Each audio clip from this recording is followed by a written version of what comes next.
All right, what's up, guys? Welcome back to the Living the Dream podcast. And today we have Margaret O'Connor on the podcast, and she is an author. So we're going to get to hear a lot about her journey being an author and some of the stuff that she has written up to this point. Margaret, how you doing? Oh, I'm doing real good, Tim. Thanks for having me on. Yeah, of course. No, it is a pleasure to have you on. So we like to jump right in. And if you could start with just telling us a little bit about your family, where you're from, and some of the stuff you like to do for fun. Oh, sure. I grew up in an Irish Catholic family, and I had two brothers and a twin sister. And right now, there's only one surviving older brother and myself. But I look back, at my family time, my early years, and you have, special memories. And as a kid, we used to go to Lake Erie State Park. And I guess maybe it was we rented a cabin and being out in the woods at nighttime, you'd hear like the screech owls and, other noises that you really weren't used to. So for being a small child, it was, in a sense, it was really mysterious. So anyway, in the daytime, we'd be on the beach. And of course, at nighttime, we'd have the fire going and, roasting marshmallows, telling stories. So between the camping experiences with our good friends, the Nenzes, or I used to do a lot of golfing, water skiing. There's just so many different family memories that are special, and of course, they'll always be with me. I do live in Buffalo, New York, and our waterfront has a very important history. It's connected with the Erie Canal. And what happened was for several years, unfortunately, our waterfront wasn't developed. But right now, there's been a renovation, and you can actually see the walls of the Erie Canal. But this canal was so important that it made our city back in 1901. We were the eighth largest city in the United States. There was such a boom in shipping. And of course, our goods would go up the Erie Canal, make their way to New York City and beyond. And this had an effect on our architecture because there were so many millionaires. We have avenue, it's called Delaware Avenue. And when you look and you see all these mansions, that gives you an idea of, the people that were here that and how what a booming city it was at that time. And I just love to look at architecture. And we have a house, the residence of Frank Lloyd Wright, and he had a summer house as well that was out on Lake Erie. And he designed five more houses. But beyond the recreational aspect of our waterfront, beyond the beautiful architecture that we also have a renowned Buffalo Philharmonic Orchestra that has won international awards. And another former Buffalonian who's a millionaire has given millions to our art museum. And right now, it's exciting. They're making an addition onto that.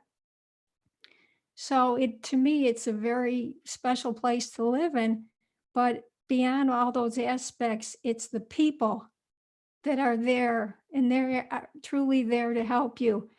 You might have heard we've had a few blizzards, but for the most part, our snow, the heavier snows usually are situated more to the south towns. And about 45 minutes out of Buffalo, you have a number of wonderful ski resorts. And then in the summertime, of course, they're like golf courses there and zip lines and different, activities. So I'm very pleased, very satisfied, and of course, I can't forget the Buffalo Bills, which which in a sense is a great revival because I grew up at the time, like back in the late 80s through the early 90s, when unfortunately we were on a quest and we just didn't make it. But this is really right now. It's a special time. And one other mention in our city, we have an amateur baseball team, but because of the COVID-19, the Toronto Blue Jays in Canada, they used our baseball stadium for 2 years. So it was a chance like that you could see like Major League Baseball, especially. I'm a Yankee fan, and still in mourning after not making it this year to the, through the playoffs. But Yeah. you could, see the Yankees. They were right here, and it must really be a treat when Toronto left back in the middle of July, finally to get back to Canada. Our regular amateur baseball team, the Buffalo Bisons, came back, and here the whole stadium had been, in a sense, renovated to get up to the standards of like a major league baseball team. So it must be something for those players, who themselves are aspiring to become Major League Baseball players, um, to be playing in an area like that. Yeah. Yeah. No, absolutely. I gotcha. And so I like how you have so many things that you love about Buffalo and that you love to do in the area. That's really cool. Yeah, and it really makes it exciting because there's always something, happening. Yes, yes, no, exactly. And so I guess we can jump into our next question. I know you said you are an author, but tell us a little bit more about your work life and what you did before becoming a full-time author, or if you've been a full-time author your whole life, etc. Oh no, this was really something unexpected. No, I had many different positions when I was going to college. In fact, I was cleaning a mansion that was connected to a school, and it turned out that the mansion, in a certain respect, was haunted. And I'll never forget the first night on the job. The man that was there already said, "Could you please mop out in the foyer?" He said, "There's spirits up here on the stage." And this was back like in the 70s, and I knew nothing. The only thing I knew about ghosts then, I really was ignorant. I didn't know anything about the paranormal, was like, boo. So I remember I'm out mopping in the foyer, and I'm thinking, what is he talking about? Ghosts, spirits? So everything went fine until I reached the library. And I was told by a brother that worked there that that library used to be, when it was just a mansion, it was a ballroom. So in a sense, I was getting excited because I thought, gee, what is it going to look like? I'll walk in and imagine this was a ballroom. And so anyway, when I finally did reach that area, I was practically hardly in the library, and I just stood there because I wanted to take in like this ambience of thinking years ago what this, was like. And I'm looking around, and all of a sudden, I never had any experience like this, Tim. There was like some type of presence there. I mean, obviously, I couldn't see it, but I certainly could feel a sense that whatever this was, it wasn't pleased that I was there. So basically, I had the vacuum cleaner, and I was basically galloping up and down the narrow aisles, where the bookshelves are. But when I look back, that was, comical, because then that really piqued my interest into the paranormal. And I just love like mystery shows, and I love to watch the paranormal shows on TV, because I've actually had, in a sense, an experience of that. Yeah, yeah, no, absolutely. I completely feel that. And I think it's interesting, a lot of people will be skeptical and I don't even know to what extent I'm like, because I haven't really experienced any paranormal stuff. So I can't even validate to what extent I'm like fully there. But I will say I am Christian and I do believe in supernatural and like God. And so it's like I don't know. It's always interesting to hear about people's stories, and not even just stories with like haunted, like paranormal stuff, but even like Holy Spirit type of stuff, and just the things that will happen and the stuff people will feel. Always gets me going when I get to hear about that. So Yeah, because there's that other realm that is so close to us, and we, for the most part, we don't sense that presence unless, like you said, if it's religious, then, in a sense, there's like a spiritual presence that you understand. But as far as like the paranormal goes, um, yeah, that it is. it's a different universe. Exactly. Okay, well, let's jump into your motivation. So what is the thing that like gets you up, keeps you writing, and keeps you going in life? I find it's my passion comes from in finding the truth, because I told you before, I had no intentions of ever being a writer, thought I could ever be a writer. And what happened, Tim, was I discovered it wasn't like some conjecture on my part, anything make believe. I discovered biblical research, and it had to do with the history of women priests in the Catholic Church. And if you are familiar at all with the Catholic religion, there's one definite. From the time you were a little girl, you were told there never were women priests, within this church. So through the years, I would hear what I called rumors. And it just got to the point that I thought, I'm going to find out, is this true? Is this not? But anyway, when I came upon reading different books where uh, it was former priests, religious sisters, even different Protestant ministers that had all done this hard work, they had done the research, and it was right there. Well, what does that mean to me? And when you think of it, to any other woman in our Catholic Church, that here is a history that of these women, priests, bishops, deacons, teachers, and yet you've been told since the time you've been yo high, uh, that isn't true. So you've been lied to. And I don't think whoever it is that's telling you that lie, it's not a very pleasing experience. But seriously, your trust has been betrayed. And by all organizations, it has been betrayed by your own church. So that really, it cuts very deeply. And that was the motivation, that when I realized I had been lied to, here is the truth. And I'm only one, Catholic woman, and there's millions of Catholics here in the US. And then let's think about worldwide, whether it's in Ireland, Australia, Germany, Asia, South America. And each of these women have never heard this truth. And I'll tell you, that's my motivation, because that's my quest to get the truth out. And that's what initially gave me the impetus to think about, well, how can I do this?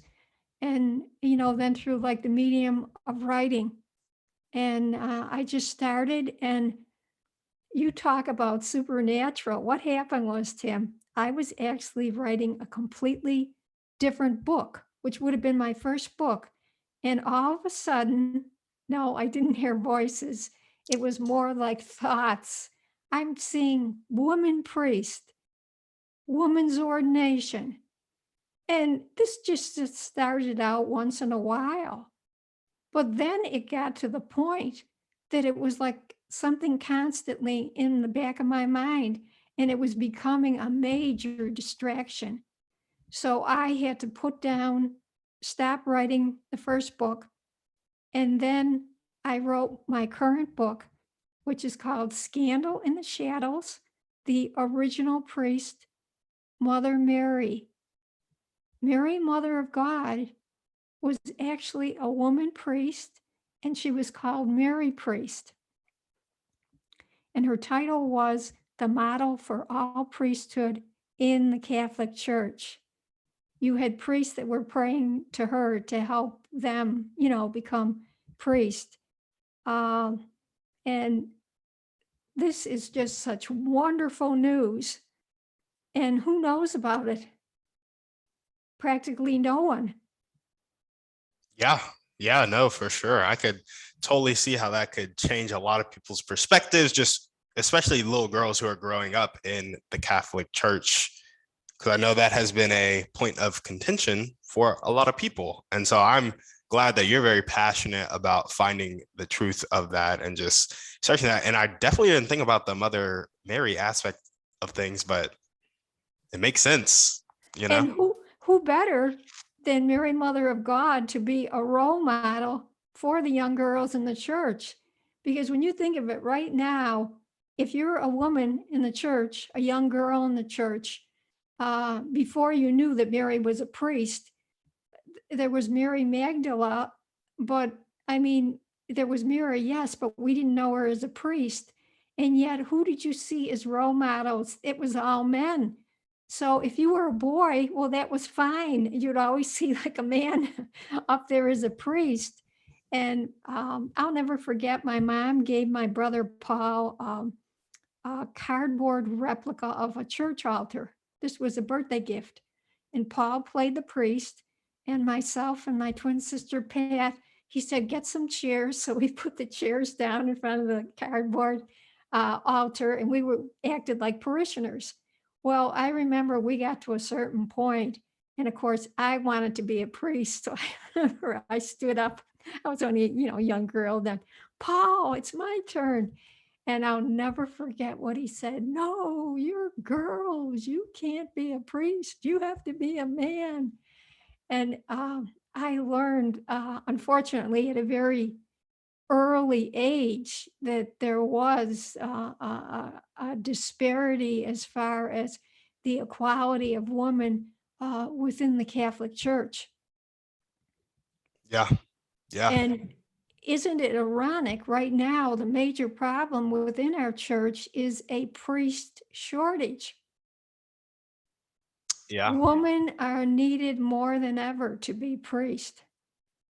They could not, obviously, it's going to take a long time, but they could definitely start to stop this awful hemorrhaging of, the priest shortage. Absolutely. Absolutely. Okay. Well, thanks so much for that awesome intro. And I'm pretty sure this is going to be a good segue right into your dreams and goals, because I'm assuming that spreading the truth, like your passion for finding the truth, your dream is spreading it. But are there any other lifelong goals or bucket list items you want to talk about? Well, I always, now this is going way back for the listeners. Back in the 1950s, when I was little, there was a show on TV called Ripcord, and it was like the two characters were always like parachuting out of the airplanes. Mm-hmm.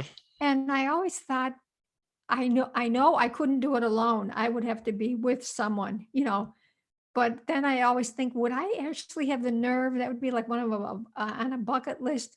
Would I have the nerve when you get to that point and you're to actually step out of the plane?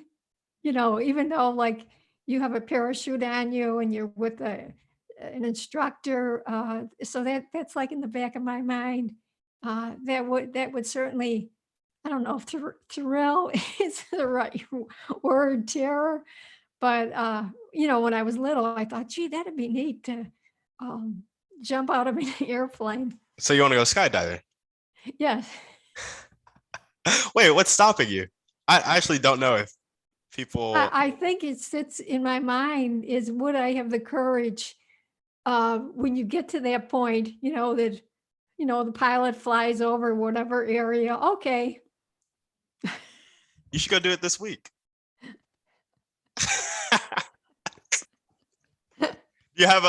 You said your older brother is still alive. Would he be willing to do it with you? Oh, no, Dad wouldn't. Gotcha. No. You should find somebody. You should go do it. It's pretty cheap, and I've heard it's pretty fun, and also something I am looking to do at some point. I actually don't know if I want to do it, but I'm the type of person where if I feel challenged by something, Uh-huh. I have to go conquer it. And I feel like skydiving is challenging me. I hear you even can have it filmed. Yeah. So you can relive the terror. Yeah, no, exactly. Well, that's awesome. So skydiving and obviously spreading the knowledge of these books. Any other things that you want to throw out there as dreams and goals? Oh, I would love to go to Ireland, but unfortunately I get airsick. So that's been a big issue. And the Concorde is no longer the Concorde jet. There used to be a jet like back in the 60s, 70s. Mm-hmm. And you could like fly to France or Great Britain and the time was like cut in half. Um, Mm, but of course, I can imagine what that must have cost. I actually had a picture I took from my driveway, very old picture, and was able to see it when it left the Buffalo airport. So that was exciting. gotcha. Is there we'll figure something out for that because I feel like we can help you with your air sickness and get you skydiving before the year's over, honestly, but definitely before the end of next year. Okay, well that's awesome. Any other dreams or goals you want to talk about before we move on Uh, to the next question? not really. Gotcha. Okay, well, what caused you to take the first step? And I feel like you've touched on this a little bit towards writing your books. Yeah, that first step was being lied to. And my conscience, I was fortunate enough to learn the truth, and I wanted that, um, you know, spread to women across the world. And I saw a book as that medium, but the podcast show, of course, also as well spreads it even more. Yeah, And that's my hope as I do each podcast. I have a petition at the back of my book, and it's basically, you're free to look it over, and if something connects with you, to sign it. It's basically asking the Pope to bring back the title for Mary, Mother of God, uh, Mary Priest. What happened, Tim, was this was unreal. The year 1927, up to 1927, Mary had that title. And the hierarchy decided that for some reason that they were going to remove that title from her. And the author of this book, John Winsgard's The Ordination of Women in the Catholic Church, he said, was it a coincidence that same year that so many other women from other faith denominations, they themselves wanted to become women priests? So I truly think the hierarchy decided, well, what's that saying? Out of mind, out of sight, out of mind. yep, out of sight, out of mind. Yeah, And if I can add one more point, this is really amazing. This was back in 1976, and the Pope has his own commission. It's called the Pontifical Biblical Commission. They looked into this very issue of women becoming priests in our Catholic Church.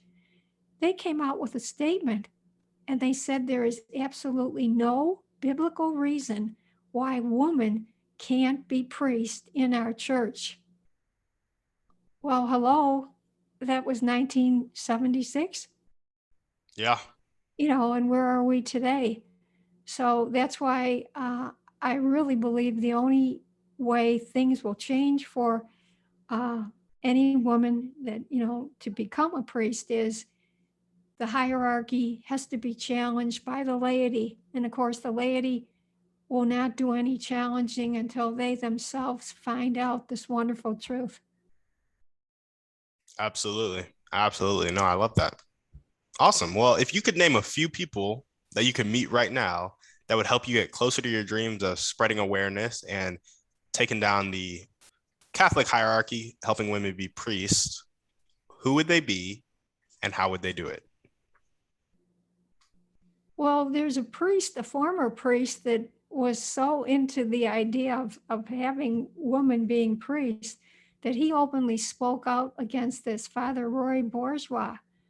And he basically ended up, he was removed from the Catholic Church for saying that women should be priests. And I don't think there's many Catholics, unfortunately, don't even know that he existed. But I mean, what an act of courage Oh, yeah. to speak out and to say that, knowing that axe was, I mean, literally going to come down, and it has. But he as well, he goes across the country, and he's written several good articles, and I did get to meet him. Oh, this is back now, probably about 4 years ago. He talked at the University of Buffalo, but he's one person that he's definitely a board and has been trying to, move, get awareness on this issue. And as well, there's a current sister, Joan Chittister, and she is a real live wire. She says it as it is. And for years too, she's been, talking about woman priest. Um, but you need people like that have that drive, that have that passion behind them to really ignite people uh, into a specific cause or an action. And that is the big problem right now is we've had back since the 70s, there's several Catholic wonderful groups like Call to Action, Future Church, Women's Ordination Conference, Roman Catholic Woman Priest. But the regular church, of course, will not even mention their names because, they know what these groups want. They want woman priest. Yep. And unfortunately, again, there's so many everyday Catholics that have never even heard of these groups. So if you're out there listening and you do, want to help in some way, check out those groups because with anything, it's a numbers game. And as well, mention to your family, mention to your friends this issue. Gotcha. And so what were the groups called again? Call to Action. Yep. Future Church. Okay. Women's Ordination Conference. Gotcha. Roman Catholic Woman Priest. Gotcha. And it is exciting. Back in secrecy on the Danube River in 2002, a bona fide a Catholic bishop ordinated Catholic women that wanted to become bishops, wanted to become priests. And of course, he had to do this under secrecy, Tim, or he himself, would have been removed from the Catholic Church. But there's a term called Apostolic Succession. And what that means is it goes back to the apostles. So those women that were ordained as bishops, they now can ordain other women as Roman Catholic women bishops. So actually, even though, of course, the Catholic Church does not recognize them, you do in various parts of the U.S., unfortunately not here in Buffalo, but as well in other parts of the world, there are Roman Catholic woman priests, Roman Catholic woman bishops, and it really gives you like a taste of to see what it would be like, to have women priests in our church. Yeah, no, absolutely. I remember learning a little bit about Apostolic Succession or whatever it is back in college, and I thought that was interesting. So it's really cool to know that there are priests who have ordained women and they're now part of that succession. That's really cool. Yes, they are there, even though unfortunately the regular Roman Catholic Church, would see that as heresy. Yeah, there's always some Pharisees out there. Not calling the regular Catholic Church Pharisees, but no, but like the bishops, aside from like I picket for woman priests, but I also picket against the priest sexual abuse scandal. And absolutely. When you look at, I do call them so-called men of God, why is it all right that they can rape a child? And the problem is the bishop has the discretion to label that. Is that a sin or is that a crime? And for years, we know which way it's been called. It's been called a sin. And yet you're raping a child and that's not a criminal act. So we know back in Boston in 2002, we were hopeful that all these changes were going to be made. And finally, it was going to cut into this awful behavior. And obviously, it hasn't. It's still going on today. And now there's new things coming out of Rome. But unfortunately, I find a great deal of apathy within the average member of the Catholic laity. And we unfortunately had a term, it was called pray and obey. And for so long, like when I was little, you would never question your Monsignor. I mean, who were you? You would never question what Rome was doing. And this led to such an atmosphere where these priests, obviously, it was wonderful for them. No one was watching, what they were doing. Plus, back then, no one even could conceive, what they were doing. Yeah. But you need the laity, again, has to become involved, and they have to be watching what's going on.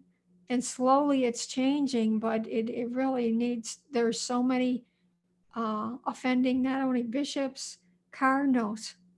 And I truly believe until you really have priests that are finally getting arrested and actually being booked. What happened for years was, say priests were found out in the park at nighttime, they were driven to a police station, okay?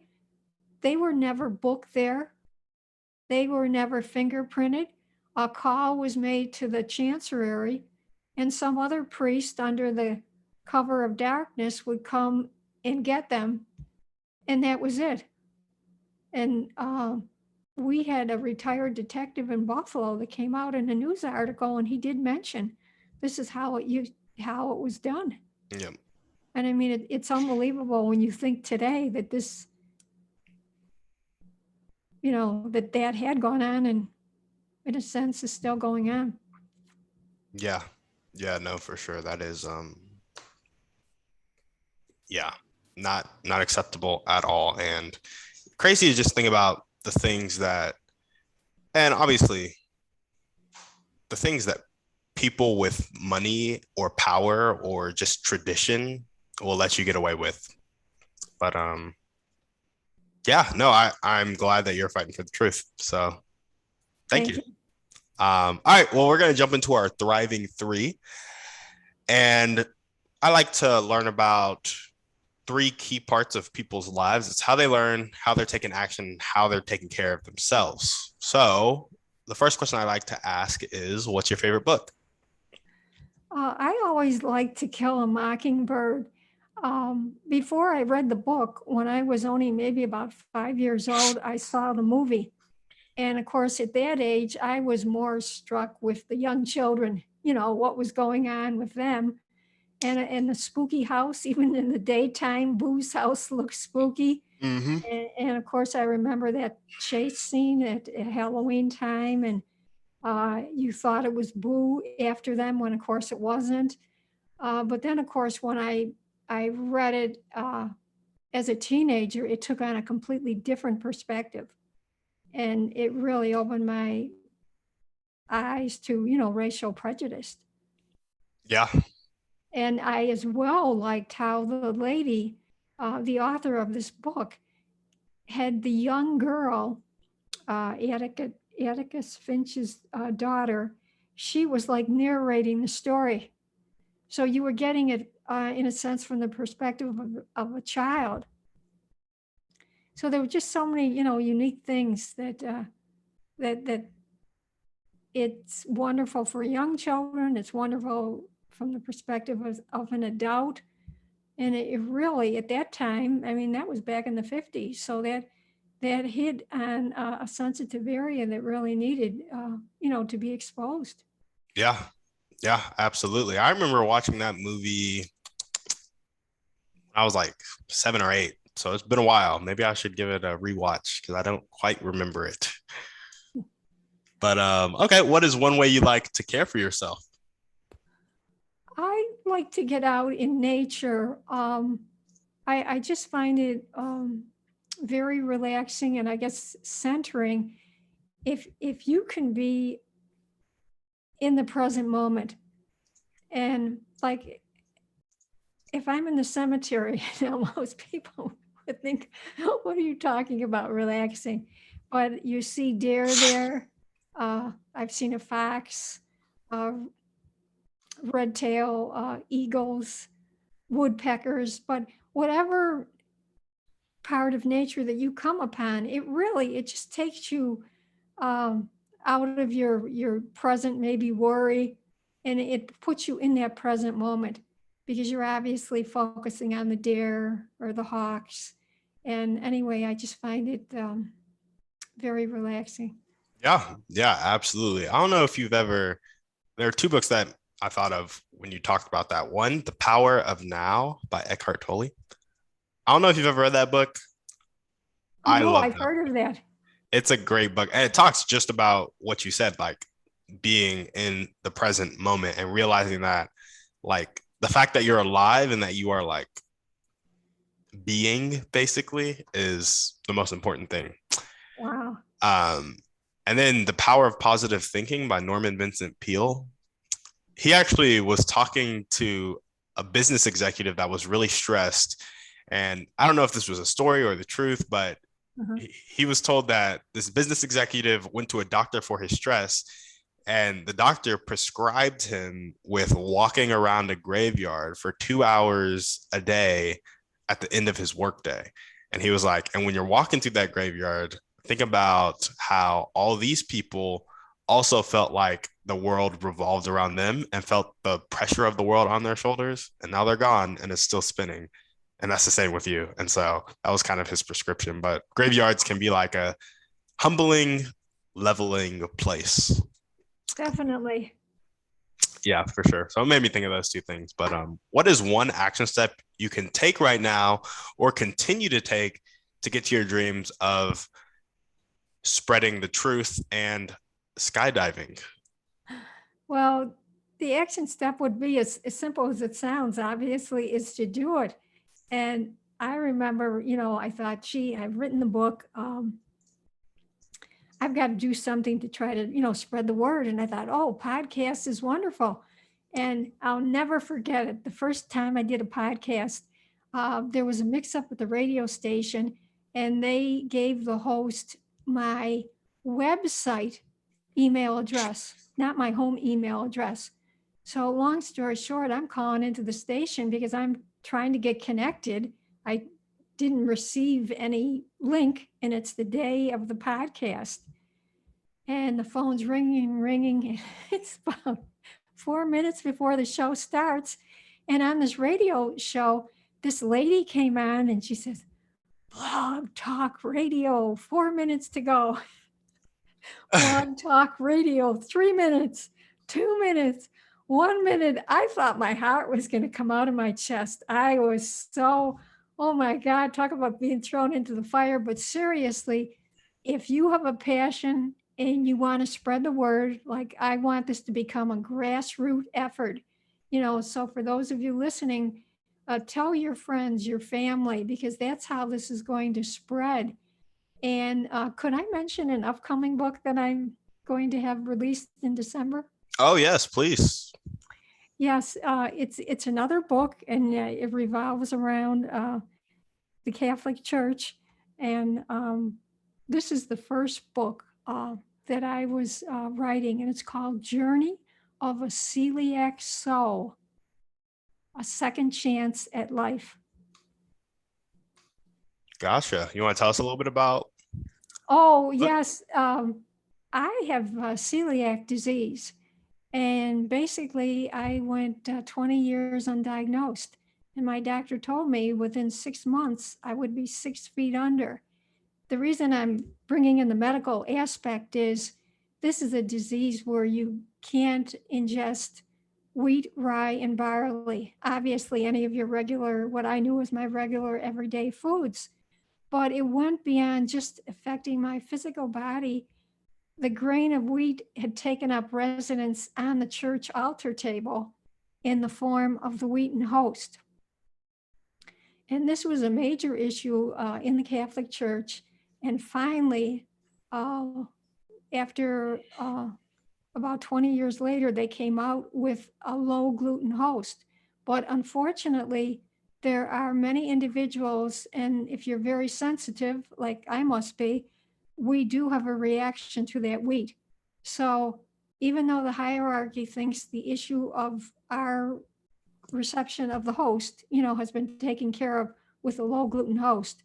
That isn't so, but it's more also if you have celiac disease, or maybe you have a relative, someone that has it, you're looking at that from the perspective of a loss. Yep. And it's a loss not only for the person experiencing it. If you're in a family situation, it's a loss for them too. And then how do you go about your everyday eating when you can't eat what we knew, again, as normal everyday food? That's forever gone. I remember I was in my kitchen when the doctor called, and the doctor said, "You will never again be able to eat any regular cookies, cakes, pies, donuts." What happened was I was in panic mode. And this was in February or March. I went down in the freezer. We had 8 boxes of the Girl Scout mint cookies. Mm-hmm. Now you have to remember, with celiac disease, anything that you eat, your body attacks it. So it's never, when it gets to your intestines, it's never like ingested in your body. So you're eating and eating, but you're absorbing no vitamins, minerals. You're basically starving. So I went down and I grabbed those 8 boxes and I ate them at one time. That was like a little snack. But that just shows you how I internalized it like a terror, a fright, that I will never, ever again be able to eat that cookie. And when you think of it, food is everywhere in your life. It's in your kitchen, it's in your neighbor's kitchen. It's anytime you go out, you're just surrounded by it. But you have to make a determination. Yes, I've been given a second chance at life. Yeah. And I had to come to that realization. As one doctor said, yeah, you can go on and eat gluten, but you are going to die. So you try to put it in that perspective. And as an adult, I think it's definitely easier than when you have young children. And of course, they go out to their friends' houses, and that's when it's really hard, but it just gives, I want to give the readers just a whole other aspect of how an autoimmune disease, aside from coming into your regular everyday life with your body, it's as well affecting your worship. Yeah. No, absolutely. I can completely see how that is a really big issue, because I know in the church when we do communion, it's a very similar thing of like there's gluten-free bread now, and it was that didn't happen like 5 years ago, 10 years ago. So yeah, that I understand how that could be difficult growing up and being so like adamant in your faith and then having that kind of taken away from you. Can you tell us the title of your book one more time? Journey of a Celiac's Soul, a Second Chance at Life. Gotcha. Awesome. And it's so weird with celiac disease. People hear the word diet. So of course you connect that right away with loss of weight. But we're on this diet because not to lose weight, it's a diet that helps us maintain our weight. Because if we eat any, food, your everyday food that has wheat in it, that causes us to lose weight. And that's why people think, a little grain of wheat isn't going to hurt you. And then there's unfortunately, there's been a lot of jokes about celiac disease, but I like to try to impart, if you went to a restaurant and you had some experience at one time in your life that maybe you had food poisoning, or you were sick with some type of an intestinal problem, it isn't very, you are in pain. Well, how would you like to have that experience for 20 years?